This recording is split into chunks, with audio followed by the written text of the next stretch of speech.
Et nous revenons au plateau pour la dernière partie de cette émission. Nous abordons notre sujet sur le Togo. La Banque de développement allemande appuie les communes à hauteur de 20 millions d'euros. Le ministère togolais de la décentralisation et du développement des territoires et la Banque allemande de développement KfW ont conclu ce jeudi 16 novembre 2023 une convention au profit de 69, qu'est-ce que j'allais dire, au profit de 69 communes du Togo. Il s'agit d'un financement de 20 millions d'euros, soit 13 milliards de francs CFA pour soutenir des projets durables dans les régions de la Kara et de la région centrale et des plateaux pour objectif d'améliorer donc les services publics au niveau local. Dans les faits, il s'agit pour les communes concernées de soumettre des projets de développement pour pouvoir bénéficier de ces fonds qui sera mis à leur disposition. La convention a été signée ce jeudi 16 novembre. Nous en parlons d'abord avec vous, Fioclou. L'Allemagne soutient les communes togolaises, du moins de la Kara, de la centrale et des plateaux, à hauteur de 20 millions d'euros, soit 13 milliards de francs CFA. Oui, avant la signature de cette convention, je peux affirmer ici haut et fort que l'Allemagne a participé au processus de la décentralisation au Togo, a participé aux formations, à la mise en place de tout ce qu'il faut pour que la décentralisation puisse marcher. Et il avait été dit, après les élections de juin 2019, que l'Allemagne s'est portée volontaire pour aider au processus de développement des 117 communes du Togo. Et il y a presque 3 ans, la GIZ, la structure de coopération qui existe au Togo, a élaboré des projets en formant le personnel des mairies, en formant les conseillers et les maires pour le développement et pour la réussite du processus de décentralisation au Togo. À cet effet, cette signature de la convention ne vient que confirmer la volonté du gouvernement allemand à aider effectivement le Togo dans le processus de la décentralisation. Il est vrai que depuis que la décentralisation a commencé au Togo, il y a certaines communes qui éprouvent des difficultés au niveau des moyens financiers afin d'asseoir les projets de développement à la base. Comme l'a souligné l'esprit du contrat, cette convention de financement, je peux dire qu'elle est venue à point nommé. Parce que beaucoup de communes dans les régions précitées ont besoin effectivement de ce financement pour la réalisation des projets en faveur des populations. Gabin Adjaro, l'Allemagne, à travers sa banque, finance les communes togolaises ou bien certaines communes togolaises, 60 au total, à hauteur de 20 millions d'euros, soit 13 milliards de francs CFA pour les projets de développement. Oui, je pense que c'est une très bonne chose aujourd'hui que l'Allemagne a décidé, l'Allemagne qui avait aidé ce pays-là à aller vers la décentralisation, qui, je peux dire, même mettait la pression pour que le Togo aille vers la décentralisation. Aujourd'hui, accompagne les communes. C'est une très bonne chose. À travers des projets et autres, là, les communes pourront avoir du financement pour réaliser des projets. Quand on prend les communes citées de la région de la Kara, des plateaux de la région centrale, ce sont des communes qui peinent quand même à évoluer, à avoir des moyens pour pouvoir réaliser leur projet. Donc pour moi, cet appui-là vient à point nommé pour pouvoir accompagner ces communes. Ça aussi, ça pose un autre problème. Ça pose le problème de la production de la richesse par les habitants de ces communes-là, et surtout aussi de l'émiettement de nos communes. Je pense qu'on a assez de communes, trop de communes pour un pays de 56 600 km², c'est un peu de trop. Et il y a des zones même... C'est trop. C'est de trop. C'est de trop comparativement, par exemple, au Bénin qui a une meilleure superficie, qui a une grande superficie. Oui, les réalités ne sont pas les mêmes, mais c'est pour cela qu'il faut le... Peut-être on l'a morcelé petit pour que chacun puisse gérer. Non, je pense que on a eu à gérer une délégation spéciale pendant plus de 19 ans. Il n'y a pas eu de problème. Je ne pense pas que confier une commune assez grande à une personnalité sera un problème. Il y a des zones même où tu vas, il n'y a même pas de marché où on peut prendre l'argent de ticket. Et pourtant, il y a une commune là-bas. Leur rôle, tout simplement, c'est de célébrer des mariages ou bien même d'appeler les populations à aller balayer les ruelles. Ils ne peuvent même pas faire un petit sentier pour les populations. Donc, je pense que ça vient un point nommé. Mais jusqu'à quand? Parce que 20 millions d'euros, soit 13 milliards, je ne suis pas sûr que ça puisse faire quelque chose sur les besoins de ces populations-là. Je ne sais pas comment cela sera dispatché entre les trois régions, mais quand même pour moi, c'est assez ubuesque qu'on prenne 20 millions. Ça, c'est un fonds de roulement d'une seule commune pour moi. Oui, 13 milliards de francs CFA par rapport à un projet. Si on veut faire juste des pistes rurales, je ne suis pas sûr que ça puisse faire quelque chose parce que dans ces zones-là, c'est des pistes rurales souvent le problème et aussi la construction des marchés, des infrastructures et autres. Donc, je ne suis pas sûr que 13 milliards puisse faire quelque chose. L'Allemagne a fait ce qu'il peut, mais je pense que le lot du problème, ça nous revient ici au Togo et il faut quand même revoir prochainement, aux prochaines élections, il faut quand même revoir la loi sur la décentralisation en créant des communes assez grandes, peut-être même 50 communes, ça peut aller, mais aller jusqu'à 117, ça crée un problème où les gens ne peuvent pas avoir de réelles ressources pour pouvoir gérer leur commune au mieux. Il y a des maires qui disent qu'ils n'ont même pas d'argent pour mettre du carburant dans leur véhicule. Et ça, c'est un problème. Un maire qui n'a pas de fonds de roulement, ça pose un réel problème. Comment il pourra aller vers la population? Félicitations à l'Allemagne, merci à eux, mais quoi qu'il en soit, le lot du problème, c'est nous-mêmes qui devons produire de la richesse pour accompagner nos communes. Alors, Dieudonné Sewono, l'Allemagne finance quand même à hauteur de 20 millions d'euros, c'est-à-dire 13 milliards de francs CFA, 60 communes au Togo pour financer leur projet de développement. Bon, on prend, on dit merci. Il faut toujours dire merci. C'est très poli comme ça de dire merci à son donateur. Donc, merci à l'Allemagne. Merci une fois encore. Mais j'ai juste l'impression... C'est gratuit. Non, en tout cas, de toutes les façons. J'ai juste l'impression que notre décentralisation est actée ou alors évolue plutôt soutenue par nos partenaires. Alors, est-ce que le Togo, même en soi, a besoin de cette logique de la décentralisation?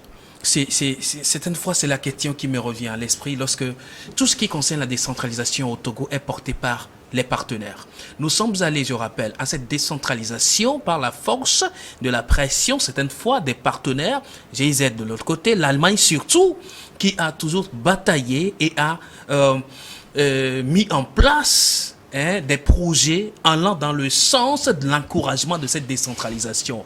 Et nous-mêmes, alors, qu'est-ce qu'on en fait réellement? Alors qu'on comprenne aujourd'hui que l'Allemagne vient encore de nous donner, voilà, de nous financer pour la réalisation des projets de développement durable dans les savanes et les plateaux. En soi, vous voyez que les mairies ou alors les communes qui sont dans ces espaces du Togo, si vous voyez leur vie, leur fonctionnement, vous comprenez qu'en réalité, c'est des communes qui sont sous de grands besoins et qui ont besoin cruellement plutôt de moyens pour pouvoir développer les localités, mais qui n'en ont pas. Et il faut maintenant que le partenaire envoie encore de l'argent. On parle de 13 milliards. En soi, en l'écoutant, c'est de l'argent. Bon, j'ai aujourd'hui de la peine à parler. C'est de l'argent. Oui, c'est de l'argent. J'ai de la peine à parler de l'argent, des chiffres en termes d'argent au Togo parce que ça peut créer des problèmes.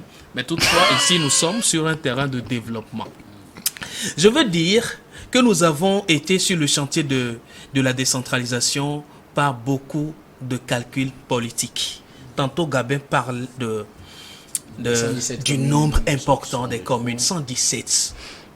Ce n'est pas l'esprit du développement qui a amené à cela. Désolé, mais c'est beaucoup plus l'esprit de calcul politique qui nous ont amenés à émietter des communes aujourd'hui et la gestion devient un problème. Le tout n'est pas d'avoir une commune, Mais le tout, c'est qu'est-ce que la commune produit Alors, face à la population. Juste une parenthèse, j'ai du mal à suivre. Est-ce parce qu'on nous donne 13 milliards qu'on trouve que les communes sont de trop? Imaginez si on avait 20 communes, les 13 milliards auraient suffi? Non. D'ailleurs, est-ce que le problème ne se pose pas au rapport. niveau de l'argent? D'accord? Mais je suis en train de comprendre comme si c'est nos partenaires qui nous amènent à opter pour la décentralisation. Parce que dans la plupart des cas, c'est les partenaires qui financent et les partenaires qui nous encouragent à aller vers la décentralisation. Alors en soi, qu'est-ce que cette décentralisation nous produit nous-mêmes au Togo et quels sont les moyens que nous mettons sur la table pour véritablement réussir cette décentralisation? D'où le nombre de communes. Le nombre de communes, non, ce n'est pas la première fois que je le dis ici. Que le Togo, avec Oui, 56... parce que dans ce contexte, je ne comprends pas réellement... 56 km², on n'a pas besoin de 100 et quelques communes au Togo. Pas évident. Okay, d'accord? C'est pour vous dire, et je l'ai déjà dit, que la pression politique a pris le pas sur l'envie du développement des territoires. Et vous l'auriez compris même dans le fonctionnement de certains maires, lorsque vous allez auprès de certains maires pour des activités liées au développement de la commune, il faut attendre toujours des ordres venant d'en haut, venant de quelque part avant de s'exécuter. D'où l'esprit même de la décentralisation est quelque peu biaisé dans le fonctionnement de nos communes. Donc, en soi, revenir sur ce financement, je me dis c'est une très bonne chose. Lorsque vous rentrez dans les savanes aujourd'hui, les besoins sont criards. Et c'est là, surtout, que des bandits essaient d'organiser des situations pour enrôler nos jeunes gens. Donc, il faut... ne sont pas prises en compte dans ce projet. Il s'agit de la CARA, de la centrale. Et des plateaux. Et des plateaux. Oui, bon, peut-être c'est un début. Voilà, d'autres projets seront aussi déployés pour ceux de la savane. Donc, c'est vrai, nos communes ont de sérieux problèmes, même les communes de Grand Lomé, pour parler de l'intérieur du pays. Donc, que l'Allemagne vienne de faire ce geste, en soi, c'est des gestes à saluer, mais moi, j'en appelle plutôt beaucoup plus à l'esprit du développement de notre propre territoire et non à des calculs politiques. Merci beaucoup. Oui. Quand Dieudonné a dit tout à l'heure que certains maires attendent que l'autre vienne d'en haut avant de bouger. Moi, je dis non. La décentralisation donne une autonomie financière. Malheureusement, la réalité du terrain, c'est de cela on parle. C'est que ce maire-là ne connaît pas les attributions de sa mission. Comment il est arrivé? Oui. Le maire fait ce qu'il doit faire avec son conseil et l'autorité qui a droit de regarder ce qu'ils font, c'est le préfet. Ils envoient et le préfet, par le contrôle de légalité, vérifie et contrôle si ce qu'ils font est légal, c'est tout. Ça, c'est la logique. Ça, c'est la logique. Aucun préfet n'appelle le maire pour dire fais ceci, fais ceci, fais ceci. C'est pourquoi nous avons fait la décentralisation. Justement. Alors, je voudrais rapidement qu'on aborde... C'est justement pourquoi nous avons fait la décentralisation. Allons vers l'argent. On va parler de ces détails. En tout cas, je dis que certains maires attendent que l'autre vienne d'en haut. C'est pourquoi je voudrais relever que le maire là ne connaît pas vraiment sa mission. Ok, merci beaucoup. Alors, ces fonds seront mis à la disposition des communes via des appels à projets dans des domaines de développement allant dans le sens des infrastructures éducatives, des infrastructures sanitaires, et des marchés et des adductions d'eau et d'autres domaines de développement. L'Allemagne a-t-elle bien ciblé son domaine pour le financement? Oui, moi je peux dire qu'au niveau de la décentralisation, il y a effectivement certaines mairies qui n'ont même pas des ouvrages sociaux collectifs, donc par l'Allemagne. Et si l'Allemagne a fait une enquête et a constaté que dans telle commune, dans telle région, il faut nécessairement ces ouvrages sociaux collectifs et a pu les financer, moi je peux dire que c'est une bonne chose et c'est pourquoi j'ai dit tantôt que cette signature de convention vient à point nommé pour soulager les communes. Puisqu'il y a des amis qui ont fait des déplacements vers le nord, dans la région des plateaux, qui m'ont dit que certaines mairies sont inexistantes. Parce qu'il n'y a pas les moyens, comme l'a dit mon jeune frère, qu'il n'y avait pas les marchés pour amener les tasses de marché. Tout ça, c'est vrai, tout ça sont des réalités. Et l'Allemagne a jugé utile de venir en aide au gouvernement, apporter un appui au gouvernement togolais pour résoudre ce genre de problème et pour le développement des localités respectives. Nous tous sur ce plateau, nous avons dit que c'est bien. On ne peut dire que merci au gouvernement allemand. Gabin, le domaine est bien ciblé, santé, éducation, marché, adduction d'eau. Ah oui. Oui, c'est très bien ciblé. Vous savez que, bon, avant de faire ce genre de dons, ils ont quand même fait des enquêtes sur le terrain, ils ont constaté quand même les besoins, ou bien en accord avec les communes de la localité, ils ont exprimé les besoins, hein, et puis bon, ils ont décidé de financer ces domaines-là. Donc pour moi, c'est une très bonne chose de la part de l'Allemagne qui a toujours su accompagner le Togo, hein, dans tout ce qu'il fait. L'Allemagne a toujours été là, l'Allemagne a toujours été présente. Une colonie modèle pour l'Allemagne. Le mystère colonie de l'Allemagne. Donc, il y a toujours cette relation-là. Il y a toujours... Ah oui, la précision est importante. Ex-colonie. Donc, c'est une très bonne chose aujourd'hui que l'Allemagne a décidé de nous aider. On prend cette aide-là avec bon cœur. On les remercie. Maintenant, l'usage qui sera fait, hein, doit être véritablement... audité à chaque infra sortie. Il faut bien vérifier que ça va quand même dans les dépenses, hein, qui vont profiter des communes et précitées. Donc, pour moi, l'Allemagne a déjà mis à disposition les fonds, maintenant les projets, parce que nous avons sûrement ce genre de problème toujours au Togo, hein, au niveau technique et des mairies, même des ministères. Les gens n'arrivent pas à élaborer de vrais projets. Les fonds sont là, mais on n'arrive pas à faire de projets jusqu'à ce que la date expire. Ça arrive très souvent, on l'avait constaté au niveau du ministère de l'Agriculture qui avait eu un budget assez conséquent, mais qu'on n'a pas pu dépenser jusqu'à ce que la FAO et ces organismes-là rapatrient les frais. Donc aujourd'hui, je pense que quand même, les services techniques de ces communes-là vont quand même élaborer des projets au plus vite pour permettre à ce que cet argent soit dépassé et espérer encore qu'on nous fasse don, puisqu'on est là, on demande toujours, puisque les communes, la plupart du temps dans ces localités, elles n'ont pas véritablement de ressources. Tu ne peux pas aller au marché aujourd'hui, demander aux bonnes dames qui vendent, hein, quelque part de donner l'argent de ticket 500 par jour. Elles vont trouver ça où? Donc alors là, tu es en train de leur dire d'arrêter de vendre là-bas. Donc aujourd'hui, il faut quand même aider, hein, ces communes-là et surtout créer un certain dynamisme pour que ces maires dans ces localités créent des relations de partenariat avec les maires des pays développés, de l'Allemagne, de la France, un peu partout,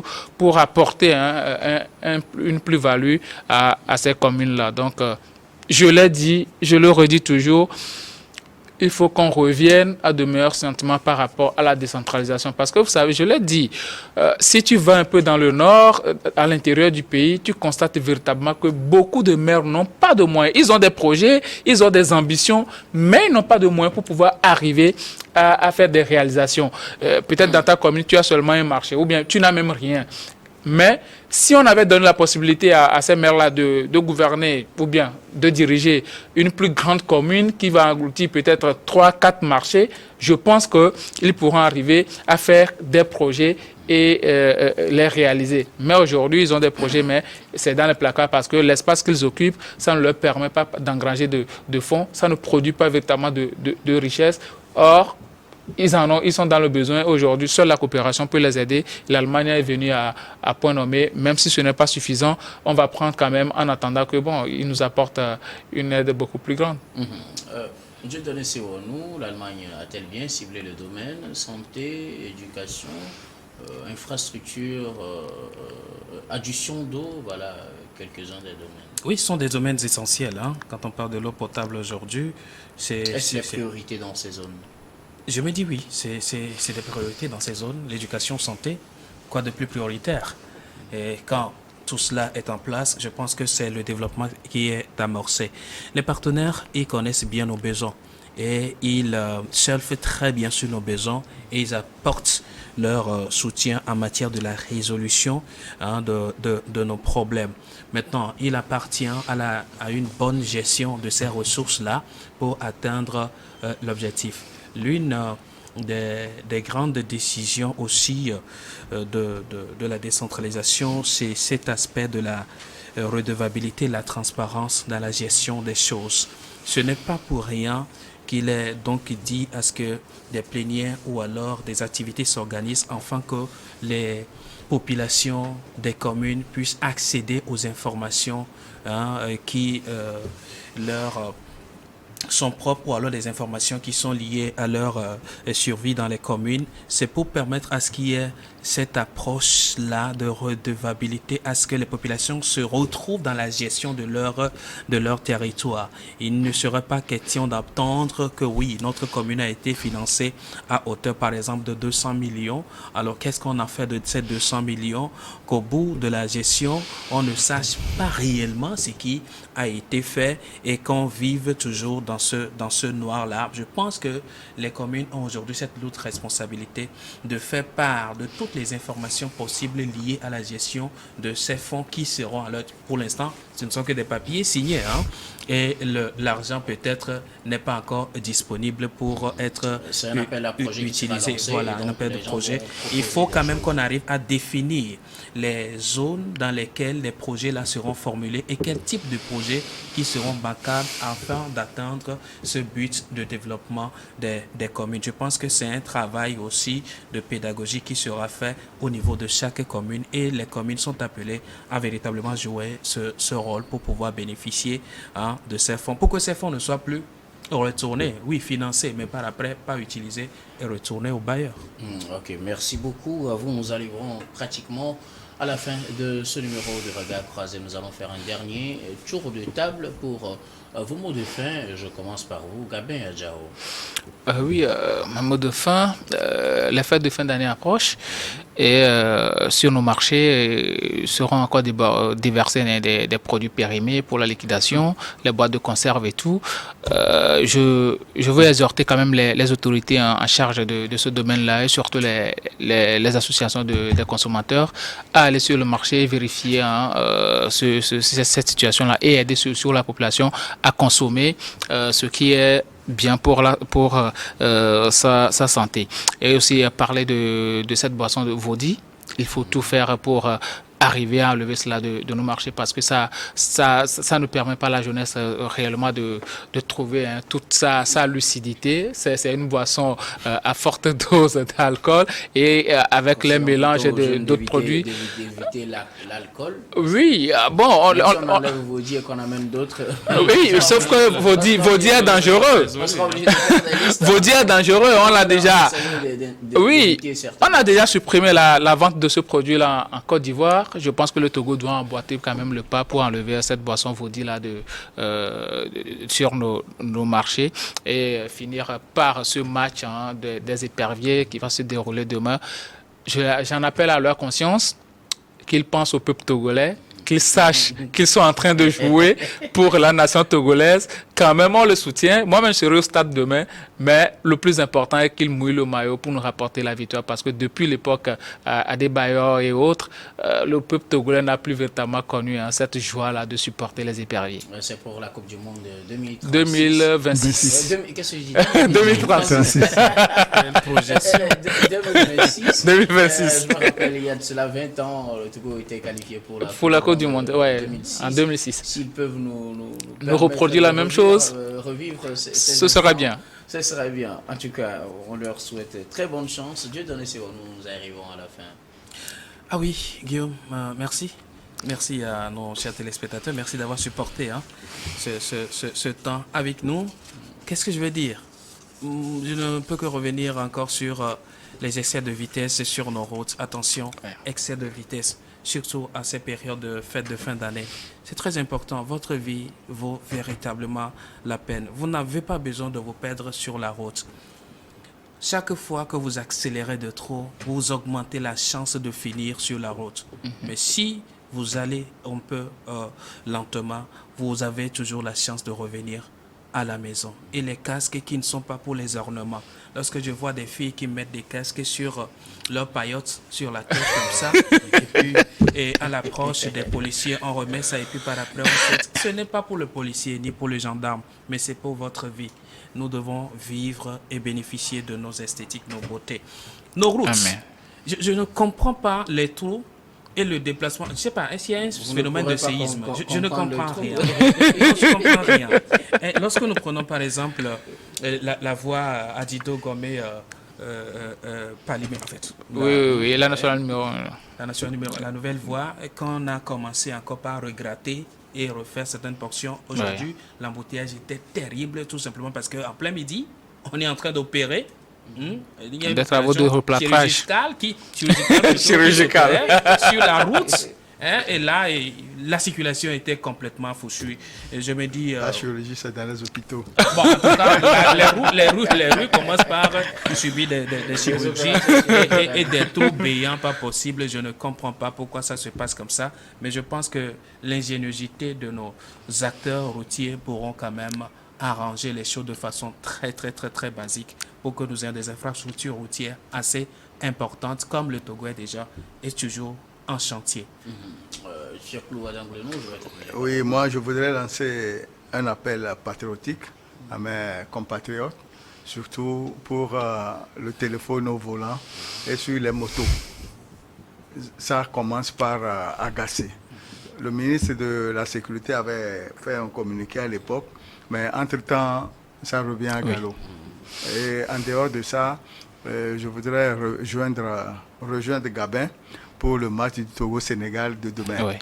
Je voudrais lancer un appel à l'entraîneur pour que ceux-là qui vont faire la défense devant le gardien de but soient vigilants et conscients, parce que les attaquants sénégalais sont toujours en verve. Ah oui. Il faut les maîtriser à temps, afin que si on ne marque pas, eux aussi ne doivent pas marquer. Forcément. Un match nul serait une victoire pour le Togo. Et même si on marquait, ils ne doivent pas marquer. Si on marque, eux, ils ne doivent pas marquer. Et entre le milieu et la défense, il doit y avoir une liaison formidable pour pouvoir annihiler les occasions de but sénégalaises. Merci beaucoup. Un coach a parlé. Alors, docteur, je ne terminerai pas sans vous féliciter pour ce prix Talent d'Or Micro. Vous voyez, en tout cas, c'est acclamé. C'est gagné. Et donc, vous le méritez, vous le méritez plus que cela d'ailleurs. Je pense que c'est le résultat d'un travail excellent et qui doit encore continuer et atteindre d'autres niveaux encore plus importants. Félicitations une fois encore. Merci beaucoup. Tous les remerciements à tous les téléspectateurs qui nous ont soutenus dans cette marche du Togo Talent d'Or. Nous avons remporté le trophée dans notre catégorie meilleur jeune talent du micro. La remise des prix a eu lieu hier, dimanche 19 novembre, à l'Agora Senghor. Tous nos remerciements à vous tous qui nous soutenez à toutes les occasions possibles, parce que je ne veux pas citer, au risque de ne pas pouvoir tout citer. Merci beaucoup à vous. C'est la fin de ce numéro de Regard Croisé et de ce programme du soir. Je vous retrouve demain avec le même plaisir pour un autre numéro.